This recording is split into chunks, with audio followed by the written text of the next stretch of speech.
حبيبتي شو اخبارك؟ الحمد لله، كيف حالك؟ زكريا كيف؟ الحمد لله انا زين. هقول لك تعالي شوفي بيتنا الجديد.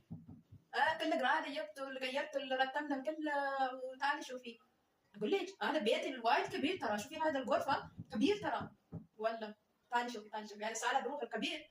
ما ادري هذا بخلي صالة مكانتين. وهذا حق زكريا وبس زينة زينة كلها زينة الحمد لله. تعالي شوفي ولا تنبسطي. يلا سميرة هاتي.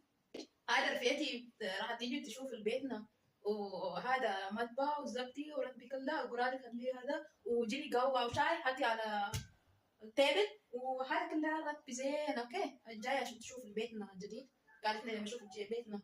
يلا باي. اوكي